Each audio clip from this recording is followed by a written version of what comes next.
அனைவருக்கும் வணக்கம். விருச்சிக ராசி நேயர்களுக்கு நிகழ்ந்து கொண்டிருக்கும் பிப்ரவரி மாதம் 11/2/2025 இன்றைய தினம் தைப்பூச திருநாள் மிக விமர்சையாக கொண்டாடப்படுகிறது. இந்த தைப்பூச திருநாளை பொறுத்த வரைக்கும் இன்றைய நாளில் விருச்சிக ராசி நேயர்களான நீங்கள் என்ன செய்ய வேண்டும், என்ன செய்யக்கூடாது, என்ன செய்தால் என்ன மாதிரியான நன்மைகள் எல்லாம் ஏற்படும், உங்களுக்கான பலன்களும் பரிகாரங்களும் என்ன என்பது குறித்தான முழுமையான பதிவு தான் இந்த வீடியோல நம்ம விரிவா பார்க்க போகிறோம். அந்த வகையில் தமிழ்நாட்டில் தமிழர்கள் பலரும் கொண்டாடும் முக்கியமான நிகழ்வாக தைப்பூசம் இருக்கிறது. பௌர்ணமியும் பூச நட்சத்திரமும் இணையும் இந்த நாளில் தெய்வங்களை வழிபடும் போது அவர்களிடமிருந்து கிடைக்கும் அருள் பன்மடங்காக இருக்கும் என்கின்றார்கள். பொருந்திய தைப்பூசம் ஆடி உலகம் பொலிவைந்த என்ற திருஞான சம்பந்தர் பாடிய தேவார பக்கத்தின் வாயிலாக சுமார் 1500 ஆண்டுகளுக்கு முன்பிருந்து தைப்பூசம் தமிழ்நாட்டில் வெகு சிறப்பாக கொண்டாடப்பட்டு வந்திருப்பதை அறிய முடிகிறது. இந்த உலகத்தின்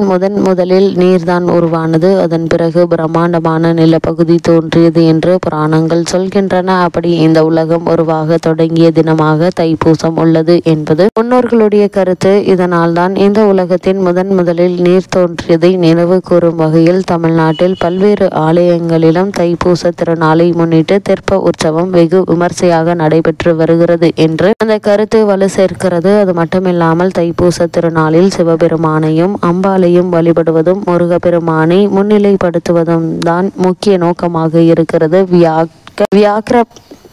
வியாக்கிரபாதர், பதஞ்சலி முனிவர் மற்றும் 30 முக்கோடி தேவர்கள், பிரம்மன், விஷ்ணு உள்ளிட்ட அனைத்து தேவர்களும் முனிவர்களும் சிவபெருமான் அம்பாள் ஆகியோருடைய நடனத்தை காணும் ஆவல் உண்டானது. அதன்படி ஈசனும் தேவியும் தங்களின் நடனத்தை அவர்களுக்கு காட்டி அருளிய தினம் இந்த தைப்பூச திருநாள் என்கின்றார்கள். எனவே இந்த நாளில் சிவாலயங்கள் தோறும் நடராஜருக்கும் சிவபெருமானுக்கும் சிறப்பு அபிஷேக ஆராதனைகள் நடைபெறும். தைப்பூச நாளில் முருகப்பெருமானை வழிபடுவதற்கு பல்வேறு காரணங்கள் சொல்லப்படுகின்றன. சூரபத்ரன், சிங்கமுகாசுரன், தரகாசுரன் ஆகிய அசுரர்களிடமிருந்து தேவர்கள் சிறைப்பட்டு கிடந்தனர். அவர்களை மீட்பதற்காக தேவர்களின் சேனாதிபதியாக இருந்து அசுரர்களுடன் போர் புரிந்தார். முருகப்பெருமான் போர்க்கடவுளான அவரை போற்றும் விதமாகத்தான் தைப்பூசம் கொண்டாடப்படுவதாக சொல்கிறார்கள். மேலும் வள்ளியை முருகப்பெருமான் மனம் முடித்த தினம் இந்த தைப்பூசம் என்கின்றார்கள். ஞான பலம் கிடைக்காததால் முருகப்பெருமான் பழனி மலையில் ஆண்டியாக வந்து நின்ற தினம் தைப்பூசம் என்ற கருத்தும் உள்ளது.